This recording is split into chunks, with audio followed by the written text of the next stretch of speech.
Hello and welcome to Camp Xbox. Recently, we talked about Xbox exclusives available only on the Xbox. So no backwards compatibility. You can't play it on the 360, modern consoles, PC, nothing. Unless you emulate, the only way you can play these games is on the original Xbox. I've got 5 more games just like that today. There are more, so let me know what I should cover next time. All footage was captured on an original Xbox, and I'd like to thank my YouTube channel members for their support. But let's go ahead and hop into this one. First up is a big one with Mechassault. This came out in 2002 at the launch of Xbox Live that November. This was a huge game for the Xbox and one of the premier online games at that time, and it had long-lasting impacts for Xbox Live. Surprisingly, even with its historical importance on the Xbox, this first game never received any re-release or backwards compatibility support. Unlike its sequel, which is playable on the 360, this one didn't even make it that far. Mechassault is set in the Battletech universe, much like the MechWarrior games, yet MechWarrior has more of a simulation approach. Mechassault strips much of that back to make a game rooted in more arcade-like play. So that means there isn't as much ammo or control management, you don't need a huge number of buttons or funky controls, you just move and shoot. Obviously simplified for the console experience, but in some ways that's not a bad thing if you're trying for something new. Mechassault was a fresh arcade mech game, and it continues to be that way to this day. It helps that it feels great to play, all of the controls are perfect, and getting into the fights is wonderful. Dogfights can be so intense, especially in multiplayer, which is a huge highlight for this game. Supported by the Xbox Live replacement service Insignia, I'm not great at it,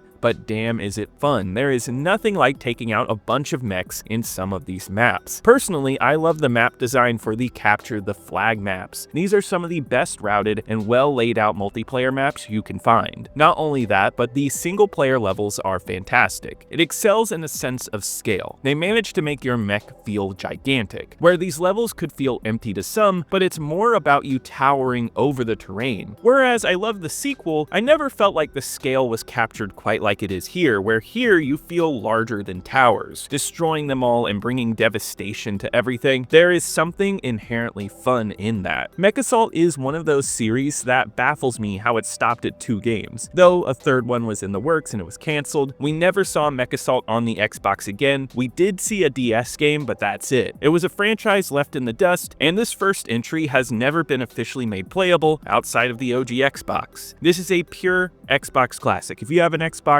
this is a must-own in my opinion. Comm towers are offline. Captain, down that mech.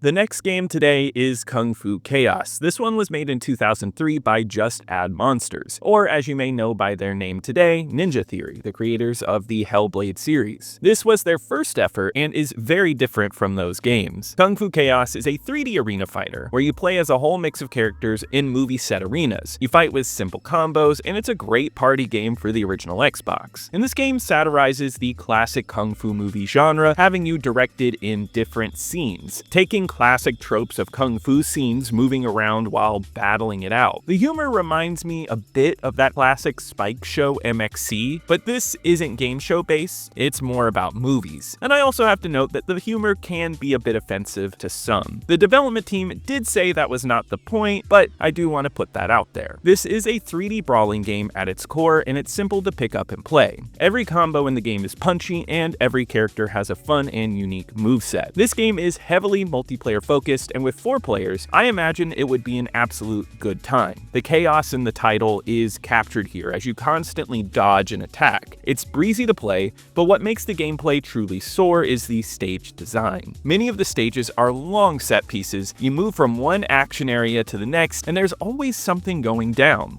Platforms crumble, boats sink, or rooms fill with poison. It's the type of game that always keeps you on your toes. Yet what's nice about this fighting game is that it has a substantial single-player experience. There are a ton of scenes to play, and there's a lot of action in this game. Many different levels are not just fighting levels, but short little mini-games that break up the action. It gives you a lot with a really fun party atmosphere, and this is one that I did not grow up with. I actually didn't know it existed for a long time, and there's plenty of reports that this game was under-promoted by Microsoft Microsoft, and I could see that because this felt very hidden. It needs more love because on top of just fun gameplay, it's got a fun art design that's unique on the Xbox, and overall the sound and music are well done. It's a well-conceived game, and it's sad that it's faded into obscurity. I think it manages to be a great time and is an awesome addition to the party game selection on the Xbox.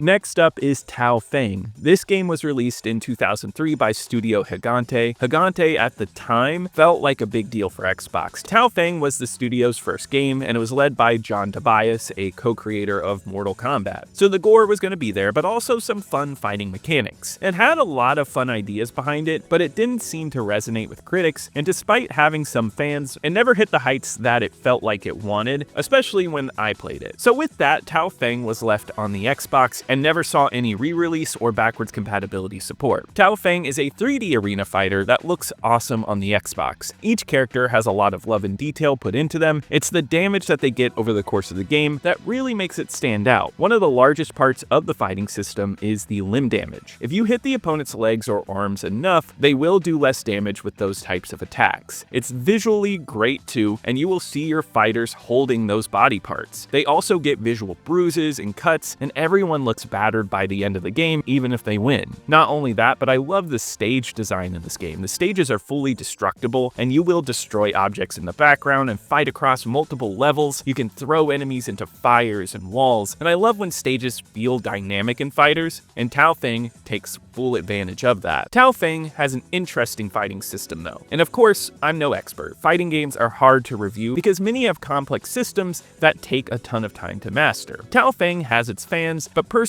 I don't love the feeling of the fighting system enough to be enthused to stick with it and train with it. I feel like it's a bit more methodical and slow. There aren't as many large combos, yet elements like juggling are still a major part of the experience. You can get into the flow of it, and for this video, I was enjoying the game more than when I reviewed it years ago. I do think the chi system is cool. It lets you build up magic super moves. I also like that rounds are handled through health bars. You have 3, and you move from one round to the next with the same amount of health. My biggest issue though is that the single player side is not substantial. The quest mode offers no story, with only a text crawl and some introductory dialogue before fights. Other than that, every other mode is extremely basic. This is a game reserved just for multiplayer, which is perfectly fine, but I always feel like I want a bit more to bring me back. Yet I did play this a lot with friends back when it was new, so at least multiplayer kept us around, and it'll probably do the same for you if you do have anyone who is interested in playing it.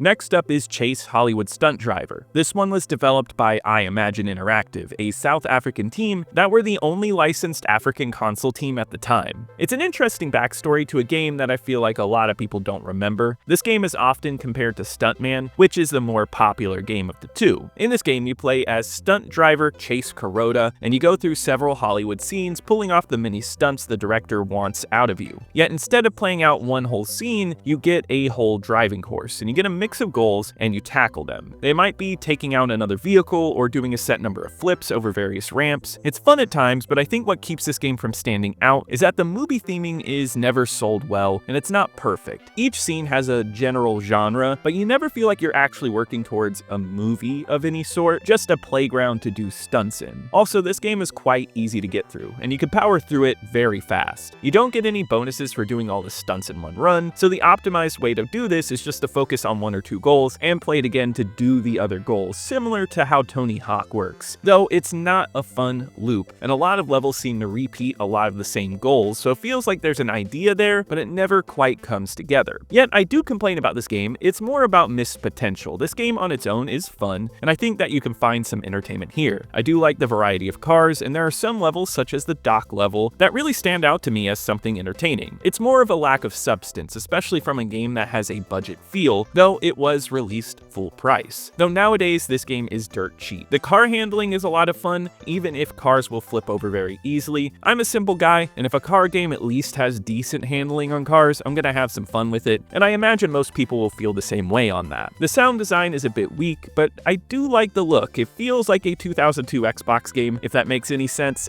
It's got a clayish look with nice lighting. It's not perfect, but it feels like a step above a lot of its contemporaries. I understand why this one never made a comeback. It's a forgotten piece of Xbox history, yet I don't think this means this game isn't for everyone. There are certainly people out there who will enjoy this. If this looks interesting to you, it's worth picking up, as you can usually find this at a very low price.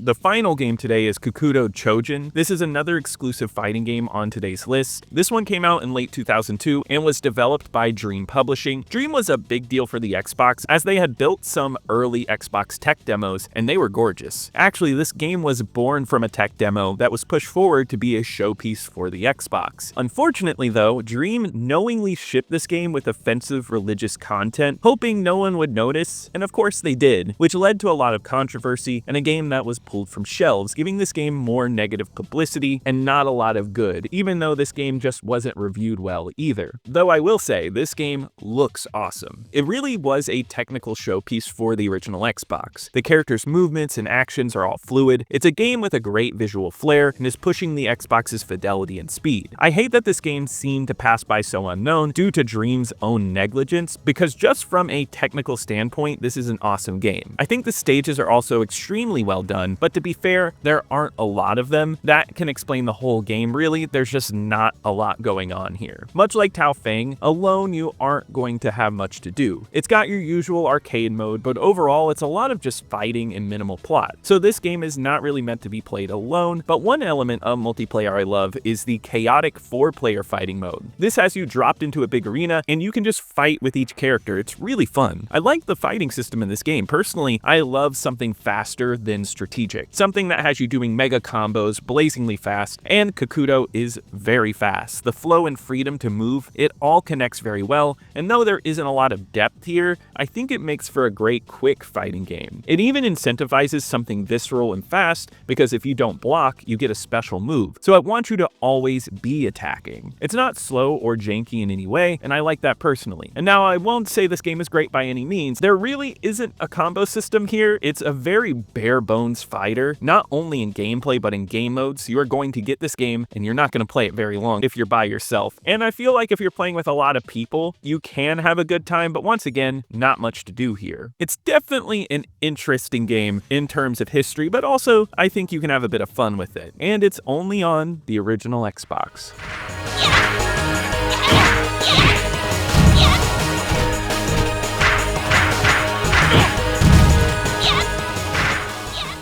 Well, that wraps it up for today. Comment below with what I should cover next, or if you have any memories with these games. I always love hearing from y'all. Be sure to leave a like as it really helps me on the algorithm. Subscribe to keep up with more retro Xbox videos like this, and check out my second channel, Camp Extras, for more retro gaming videos. And I want to give a huge shout out to my YouTube channel members. Thank you so much for your support. You really help out the channel, and I'll see you here next time at Camp Xbox.